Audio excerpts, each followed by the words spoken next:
Hello दोस्तों, नमस्कार। मैं डॉक्टर मनीष सर अपने चैनल में आपका स्वागत करता हूं। तो आइए दोस्तों, आज जो है हम आपको रसायन विज्ञान कक्षा 11 भाग 1 का अध्याय 6 ऊष्मागतिकी का अभ्यास प्रश्न हल कराएंगे। तो आइए स्टार्ट करते हैं अभ्यास प्रश्न ऊष्मागतिकी चैप्टर का। चैप्टर 6 है आपका। इसका पहला क्वेश्चन जो है वह है सही उत्तर चुनिए। यहाँ पे 4 ऑप्शन दिए गए हैं, इसमें से एक ऑप्शन सही होगा, उसी को आपको यहाँ पे चुनना है। पहला है आपका ऊष्मागतिकी अवस्था फलन एक राशि है। ऊष्मागतिकी अवस्था फलन एक राशि है। नंबर 1, जो ऊष्मा परिवर्तन के लिए प्रयुक्त होती है। दूसरा, जिसका मान पथ पर निर्भर नहीं करता है।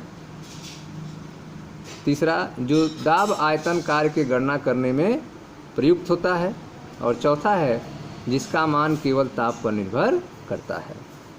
ठीक है, तो ऊष्मागतिकी अवस्था फलन एक राशि है जिसका मान पथ पर निर्भर नहीं करता है। ठीक है, यह जो ऑप्शन नंबर 2 है यह आपका सही है। ऊष्मागतिकी जो है अवस्था फलन राशि है और जिसका मान पथ पर निर्भर नहीं करता है। बाकी जो ऑप्शन आप देख रहे हैं, पहला, तीसरा और चौथा, इसका पालन नहीं होता है, यह गलत ऑप्शन है, यह दूसरा सही है। अब आते हैं दूसरे नंबर पे।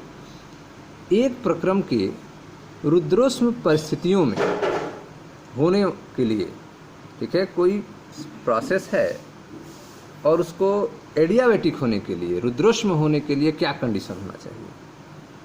पहला है ताप में अंतर 0 होना चाहिए, ऊष्मा 0 होनी चाहिए, दाब में परिवर्तन 0 होना चाहिए, कार्य 0 होना चाहिए। तो प्रक्रम को रुद्रोष्म होने के लिए, रुद्रोष्म परिस्थिति में प्रोसेस होने के लिए Q बराबर 0 होना चाहिए। ऊष्मा का आदान प्रदान नहीं होना चाहिए।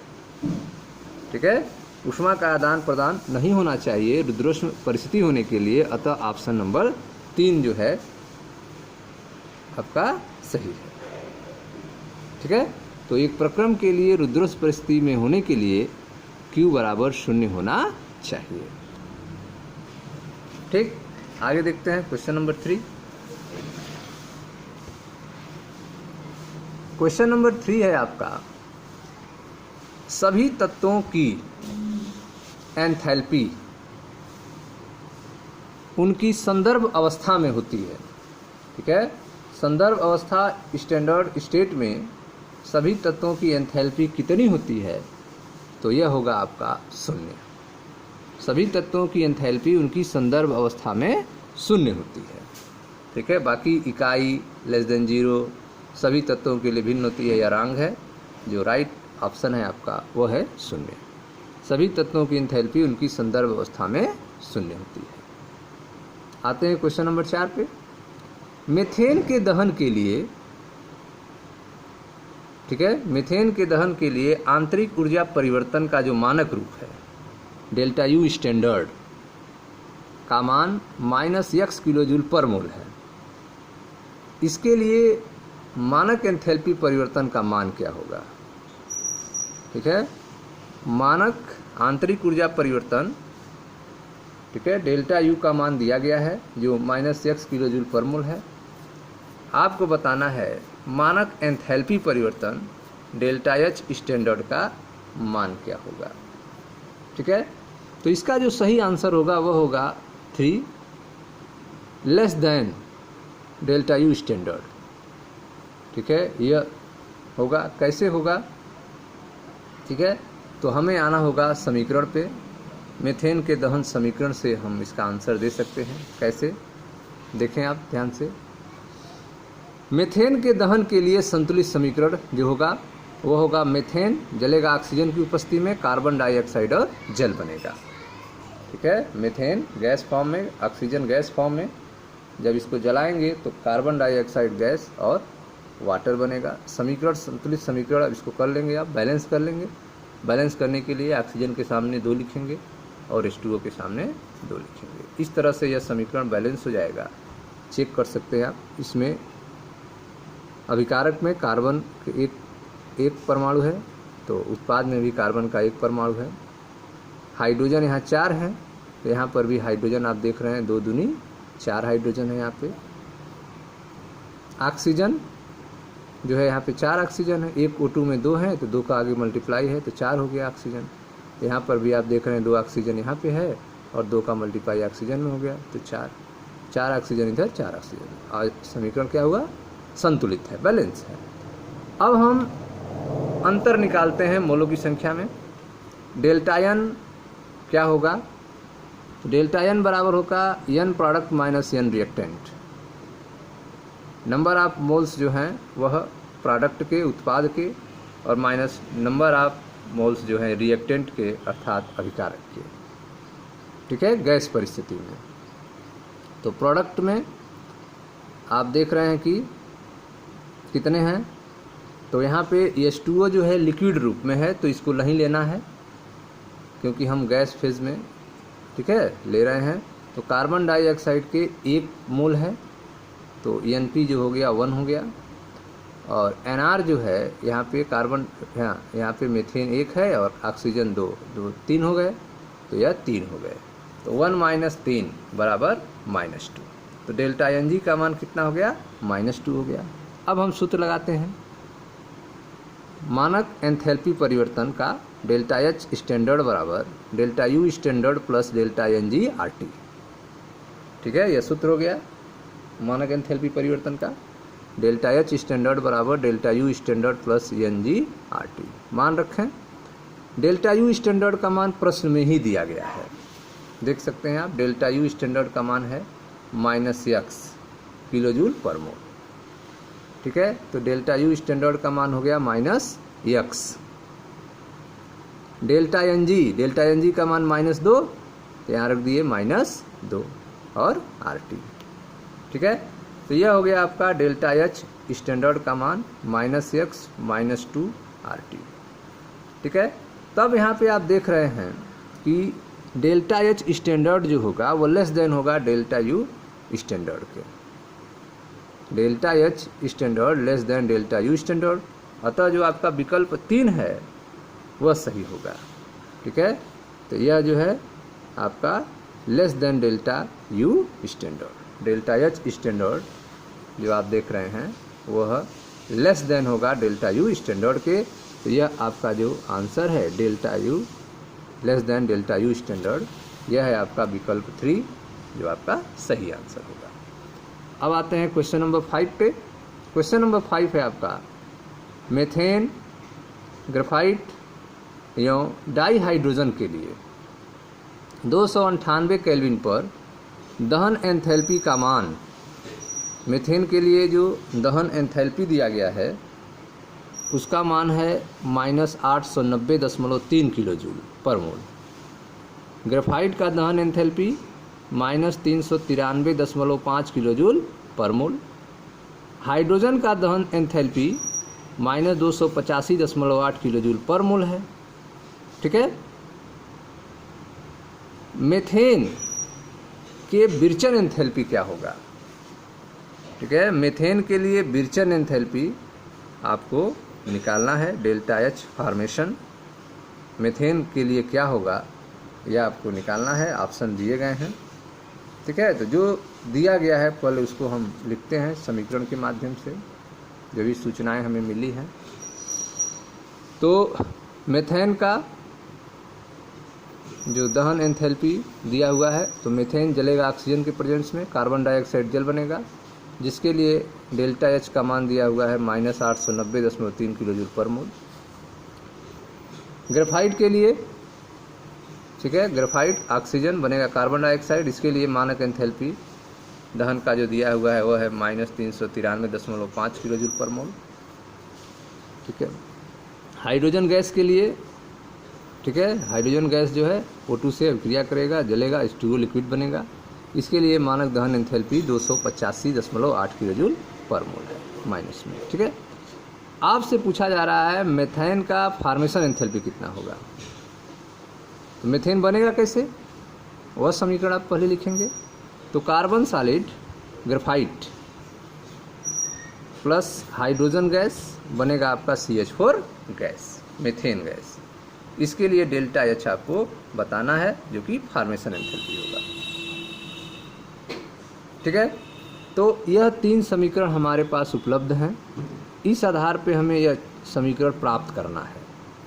इसके लिए हम क्या करेंगे, यह समीकरण हमें मिल जाए तो समीकरण नंबर 2 जो आप देख रहे हैं, यह 2 नंबर, क्योंकि हमें यह चाहिए, ग्रेफाइट चाहिए और हाइड्रोजन चाहिए और इधर मीथेन चाहिए। ठीक है, तो समीकरण नंबर 2 और जो आपका समीकरण नंबर 3 है, समीकरण नंबर 2 से हमें ग्रेफाइट मिल जाएगा और समीकरण नंबर 3 से हमें हाइड्रोजन मिल जाएगा। लेकिन यहाँ पे 2 हाइड्रोजन की ज़रूरत है, इसलिए हमें यहाँ पे 2 से मल्टीप्लाई करना होगा। 3 नंबर वाले में 2 से मल्टीप्लाई कर देना होगा। ठीक है, तो समीकरण नंबर 2 प्लस समीकरण नंबर 3, लेकिन इसमें 2 का मल्टीप्लाई करके, तभी यहाँ पे 2s2 होगा और सब में मल्टीप्लाई करेंगे। और उसके बाद हमें इस साइड में मीथेन चाहिए, CH4 चाहिए, तो वह CH4 जो है हमें, आप देख रहे हैं यहाँ से मिल रहा है, CH4 पहले वाले में है। ठीक है, तो यह पहले वाले को माइनस करना होगा, पहले वाले समीकरण को माइनस करेंगे। ठीक है, क्योंकि इसको सीधा ऐड नहीं कर सकते हैं, क्योंकि इसको हमें प्रोडक्ट साइड में ले जाना है, इसलिए इसको हम माइनस कर देंगे। तो समीकरण 2 प्लस 2 गुणे समीकरण 3 आ माइनस समीकरण 1। अगर ऐसा हम करते हैं तो हम अपने टारगेट को प्राप्त कर सकते हैं और इससे कार्बन और हाइड्रोजन मिलकर मीथेन का निर्माण करेंगे। ठीक है, आपको डेल्टा एच की वैल्यू प्राप्त करनी है।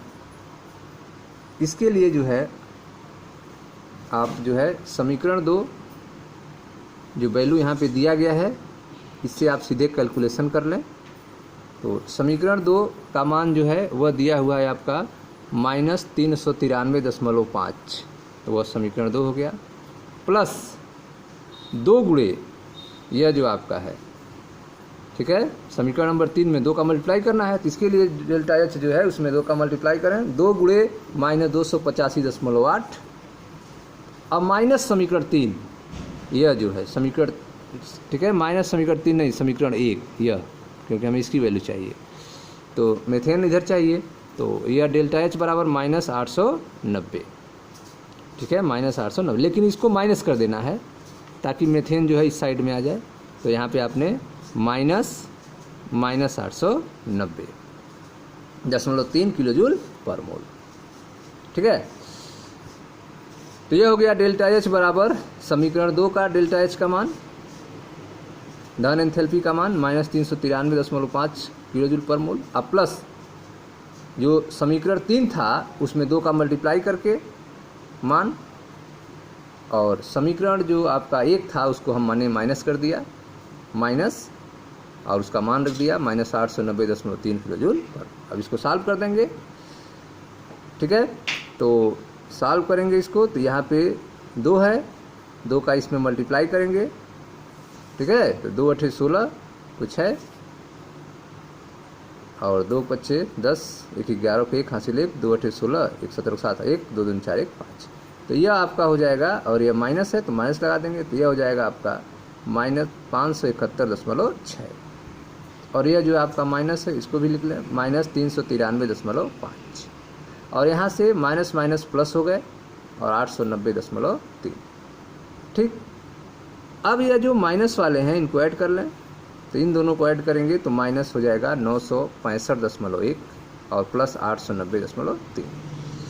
ठीक, अब जो है 890.3 प्लस में है और यह माइनस में 965.1 है, तो 890 को इसमें से माइनस कर लें तो माइनस में आपका आंसर आ जाएगा 74.8 किलो जूल पर मोल।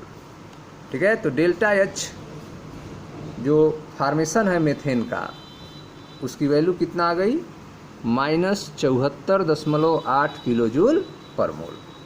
यह कौन सा विकल्प है, यह विकल्प आपका फर्स्ट, यह -74.8 किलो जूल पर मोल, यह आपका सही आंसर होगा।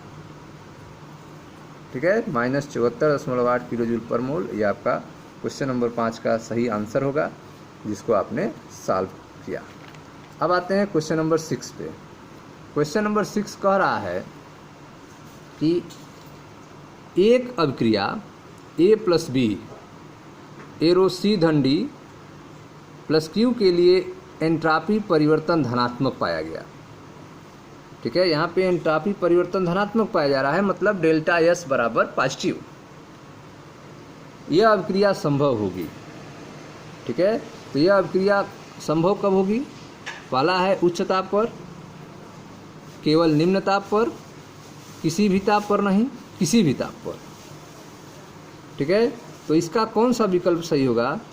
तो जो सही विकल्प होगा वह होगा किसी भी ताप पर। ठीक है, कैसे कह सकते हैं किसी भी ताप पर?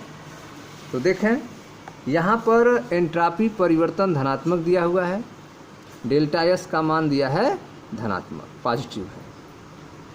और यहाँ पे आप देख रहे हैं कि अभिक्रिया A धन B एरो C धन D + Q ऊष्मा निकल रही है, +Q ऊष्मा निकल रही है, तो ऊष्मा निकल रही है इसलिए डेल्टा S क्या हो जाएगा? निगेटिव होगा। ठीक है, एंथैल्पी परिवर्तन जो डेल्टा H होगा वो निगेटिव हो जाएगा, क्योंकि ऊष्मा निकल रही है। तो इस तरह से यहाँ पे हमें जो समीकरण के माध्यम से सूचनाएं मिली थी वह यह कि डेल्टा H निगेटिव और डेल्टा S जो है पॉजिटिव है। ठीक है, एंथैल्पी परिवर्तन ऋणात्मक है और एंट्रापी परिवर्तन धनात्मक है। अब हम समीकरण जानते हैं गिब्स ऊर्जा का। गिब्स ऊर्जा परिवर्तन डेल्टा G बराबर होता है delta H - T delta S। Gibbs ऊर्जा परिवर्तन डेल्टा G बराबर delta H - T delta S। अभिक्रिया के स्वतः परिवर्तित होने के लिए, अभिक्रिया स्वतः हो जाए तो अभिक्रिया के स्वतः परिवर्तित होने के लिए डेल्टा G निगेटिव होना चाहिए। अभिक्रिया के स्वतः परिवर्तित होने के लिए क्या कंडीशन है? डेल्टा G जो है, गिब्स ऊर्जा परिवर्तन जो है, वह ऋणात्मक होना चाहिए, जो कि किसी भी ताप पर हो सकता है। डेल्टा G का मान जो है किसी भी ताप पर ऋणात्मक हो सकता है। डेल्टा S पॉजिटिव है, अर्थात विकल्प 4 जो होगा वह सही है। क्वेश्चन नंबर 7, एक प्रक्रम में निकाय द्वारा, सिस्टम के द्वारा बात हो रही है, एक प्रक्रम में निकाय द्वारा 701 जूल ऊष्मा अवशोषित होती है। एक प्रक्रम में निकाय द्वारा 701 जूल ऊष्मा अवशोषित होती है, एवं 394 जूल कार्य किया जाता है। तो 701 जूल ऊष्मा अवशोषित हो रही है, 394 जूल कार्य किया जाता है। इस प्रक्रम में आंतरिक ऊर्जा में कितना परिवर्तन होगा? ठीक है, आपको आंतरिक ऊर्जा परिवर्तन ज्ञात करना है, डेल्टा U का मान ज्ञात करना है। जो सूचनाएं दी गई हैं उसमें ऊष्मा का मान दिया गया है Q बराबर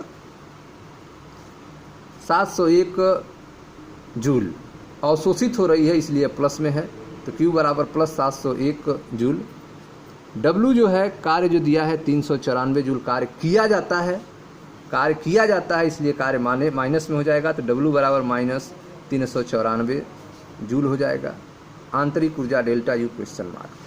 ठीक है, तो क्वेश्चन नंबर 7 आप देख रहे हैं कि Q बराबर +701 जूल हो गया और W बराबर -394 जूल हो गया, क्योंकि कार्य किया जा रहा है। आंतरिक ऊर्जा परिवर्तन डेल्टा U निकालना है। ऊष्मागतिकी के प्रथम नियम हम लगाएंगे यहाँ पे, डेल्टा U बराबर Q + W, डेल्टा U बराबर Q + W। तो डेल्टा U बराबर Q का मान +701 जूल और प्लस W का मान -394 जूल, प्लस माइनस हो जाएगा तो इसमें से घट जाएगा, तो यह आ जाएगा आपका प्लस में 307 जूल। अर्थात निकाय की आंतरिक ऊर्जा जो है 307 जूल बढ़ती है। निकाय की आंतरिक ऊर्जा 307 जूल बढ़ती है, यह आपका आंसर होगा क्वेश्चन नंबर 7 का। आते हैं 8। क्वेश्चन नंबर 8 कह रहा है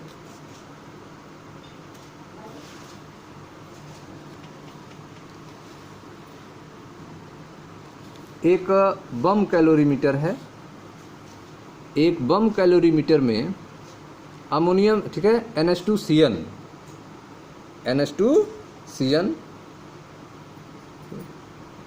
अमोनियम साइनाइड की अभिक्रिया डाई ऑक्सीजन के साथ की गई। एक बम कैलोरीमीटर में NH2CN की अभिक्रिया डाई ऑक्सीजन के साथ की गई। यों आंतरिक ऊर्जा परिवर्तन डेल्टा U का मान -742.7 किलो जूल पर मोल पाया गया 298 केल्विन पर। इस अभिक्रिया के लिए 298 केल्विन पर एंथैल्पी परिवर्तन ज्ञात कीजिए।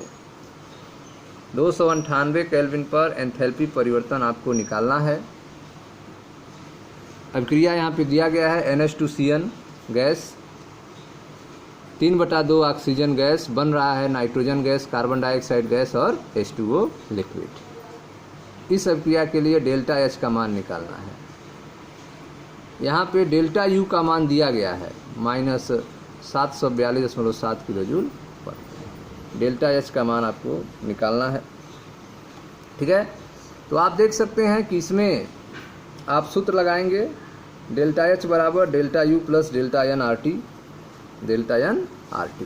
T का मान दिया है 298 केल्विन, तो जो है डेल्टा U का मान दिया है -742.7। डेल्टा N का मान देखते हैं। डेल्टा N जो मोलों की संख्या है उसमें प्रोडक्ट माइनस रिएक्टेंट होता है आपका। तो यहाँ पे लिक्विड को लेंगे नहीं, यहाँ पे 1 मोल है, 1 मोल यहाँ पे है, तो 1 + 1 2 यहाँ पे हो गए, -1 + 3/2, 1 + 3/2 ये हो जाएगा आपका, ठीक है। यह गैस फॉर्म में, यह गैस फॉर्म में है, इसको लेंगे तो इसको आप सॉल्व करेंगे। तो स्टूडेंट्स समीकरण देखें आप, एक बम कैलोरीमीटर में NH2CN जो कैसा है, सॉलिड फॉर्म में है, सॉलिड फॉर्म में है। तो NH2CN किस में है, सॉलिड है, जो डाई ऑक्सीजन से अभिक्रिया कर रहा है, 3/2 O2 गैस से अभिक्रिया कर रहा है और बन रहा है N2 gas plus carbon dioxide gas plus H2O liquid. तो यहाँ पे जो डेल्टा N होगा, ठीक है, डेल्टा N गैस फेस के लिए, तो आप जानते हैं N product minus N reactant होता है गैस फेस के लिए। तो N प्रोडक्ट इसमें कितना है, तो 1 और 1 यहाँ पे है, दोनों गैस फेस में है, तो 1 + 1 प्रोडक्ट के लिए हो गए, ठीक है। और माइनस रिएक्टेंट का कितना है, तो यह सॉलिड में है, ठोस में है, तो इसको लेंगे नहीं। NH2CN किस रूप में है, NH2CN जो है यह सॉलिड रूप में है, तो इसको लेंगे नहीं। तो यह 3/2 O2, तो -3/2 यह हो जाएगा आपका, ठीक है। तो यह हो जाएगा आपका 2 - 3/2, तो यह हो जाएगा आपका 4 - 3/2 अर्थात 1/2, ठीक है। देखिए ध्यान से, यह आपका होगा N गैस बराबर, इस समीकरण के लिए डेल्टा N गैस बराबर NP - NR गैस फॉर्म में। तो N प्रोडक्ट का आपका एक यह है, एक यह है, तो 2 हो गया। अब माइनस रिएक्टेंट का आप देख रहे हैं सॉलिड है, इसको लेंगे नहीं, तो यह 3/2 है, तो -3/2 गैस फॉर्म में। तो यह हो गया आपका 1 1 2 हो गया, अब -3/2, तो यह 2 दूनी 4, अब -3/2, तो यह हो जाएगा 1/2। तो N गैस का मान कितना आ गया, 1/2 आ गया, ठीक है। अब देखते हैं इसको, आगे सॉल्व करते हैं। तो दिए गए समीकरण के लिए आपने डेल्टा N जो मान निकाला वह 1/2 मोल आया, ठीक है। अब आप समीकरण लगाएंगे, एंथैल्पी परिवर्तन डेल्टा H बराबर delta U plus delta N RT, delta H बराबर delta U plus delta N gas RT, ठीक। मान रख दें, डेल्टा H बराबर डेल्टा U का मान दिया है प्रश्न में -742.7, प्लस डेल्टा N G का मान प्लस 1/2 हो गया, और R का मान 8.314 होता है, गुणे 10⁻³ ये R का मान हो गया, 8.314 गुणे 10⁻³ R का मान हो गया। T का मान 298 केल्विन हो गया, ठीक है। R का मान यह है आपका 8.314 गुणे 10⁻³ किलो जूल पर मोल पर केल्विन, ठीक। अब इसको आप सॉल्व करेंगे तो आ जाएगा आपका -741.5 किलो जूल पर मोल, -741.5 किलो जूल पर मोल आएगा आपका आंसर, जो कि एंथैल्पी परिवर्तन डेल्टा H का मान होगा -741.5 किलो जूल पर मोल, ठीक है स्टूडेंट्स। तो यह आपका आंसर हो गया आपका क्वेश्चन नंबर 8 का। क्वेश्चन नंबर 9 है आपका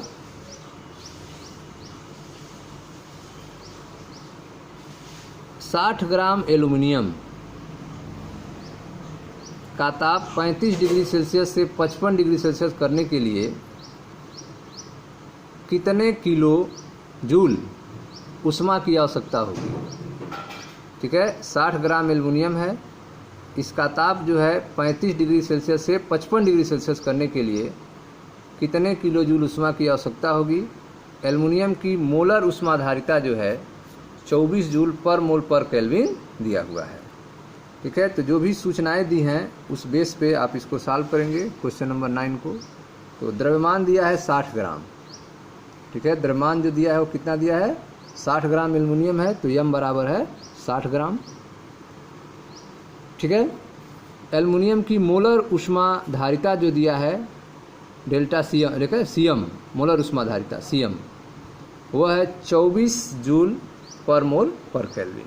ये प्रश्न में दिया हुआ है। आपको निकालना है कि 35 से 55 डिग्री से करने के लिए कितने किलो जूल उष्मा की आवश्यकता होगी। तो उष्मा Q बराबर N C M delta T, यह समीकरण यहाँ यूज होगा। उष्मा Q बराबर N C M delta T से। अब एन जो है यह मोलों की संख्या है, तो एल्युमिनियम के मोलों की संख्या निकालें। तो एल्युमिनियम के मोलों की संख्या बराबर स्मॉल एम बटे कैपिटल एम, स्मॉल एम बटे कैपिटल एम। स्मॉल एम यहाँ कितना है, 60 ग्राम है, और कैपिटल एम जो अणुभार होता है एल्युमिनियम का वो होता है 27। डिवाइड करेंगे तो मोलों की संख्या निकल जाएगा एल्युमिनियम का 2.22 मोल, 2.2 मोल मोलों की संख्या एन निकल गया। प्रश्न में सीएम का मान दिया है, एल्युमिनियम की मोलर उष्माधारिता 24 जूल पर मोल पर केल्विन। ठीक है, इसको चेंज कर लें, किलो जूल पर मोल पर केल्विन कर लें, तो यह हो जाएगा सीएम बराबर 24 × 10⁻³ किलो जूल पर मोल पर केल्विन। ठीक, टेम्परेचर डेल्टा टी जो दिया है 35 डिग्री सेल्सियस से 55 डिग्री सेल्सियस, तो क्या चेंज होगा उसको निकाल लें। तो 55 डिग्री सेल्सियस को चेंज करना है तो 55 + 273, अब माइनस 35 डिग्री सेल्सियस चेंज करना है 35 × 273, यह डिफरेंस निकल जाएगा टेम्परेचर में। यह हो गया आपका 328 केल्विन माइनस 308 केल्विन, तो माइनस करेंगे तो यह आ जाएगा डेल्टा टी का मान 20 केल्विन। ठीक है, तो टेम्परेचर में चेंज जो आ गया 20 केल्विन आ गया। तो स्टूडेंट्स अब जो है डेल्टा टी का मान भी आपको पता हो गया है 20 केल्विन। अब मान रख देते हैं Q बराबर N C M delta T में, तो Q बराबर एन का मान 2.22 मोल, सी एम का मान 24 × 10⁻³ और डेल्टा टी का मान 20 केल्विन। ठीक है, इसको सॉल्व करेंगे आप तो आ जाएगा Q का मान 1.07 किलो जूल। ठीक है, तो ये आपका आंसर हो गया 1.07 किलो जूल। अब देखते हैं क्वेश्चन नंबर 10। क्वेश्चन नंबर 10 है आपका 10 डिग्री सेल्सियस। ठीक है, 10 डिग्री सेल्सियस पर 1 मोल जल की बर्फ -10 डिग्री सेल्सियस पर जमाने पर, ठीक है, जल कितना है, 1 मोल जल है और उस जल का टेम्परेचर कितना है, 10 डिग्री सेल्सियस है। उसको बर्फ़ जमाना है, बर्फ़ का टेम्परेचर होना चाहिए -10 डिग्री सेल्सियस। जमाने पर एंथैल्पी परिवर्तन की गणना कीजिए। आपको एंथैल्पी परिवर्तन ज्ञात करना है। ठीक है, तो 10 डिग्री सेल्सियस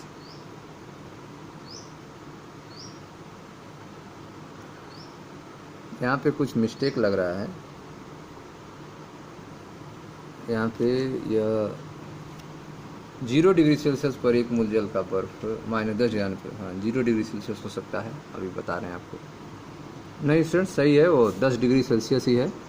तो 10 डिग्री सेल्सियस 10.0 डिग्री सेल्सियस पर 1 मोल जल की बर्फ -10 डिग्री सेल्सियस पर जमाने पर एंथैल्पी परिवर्तन गणना कीजिए।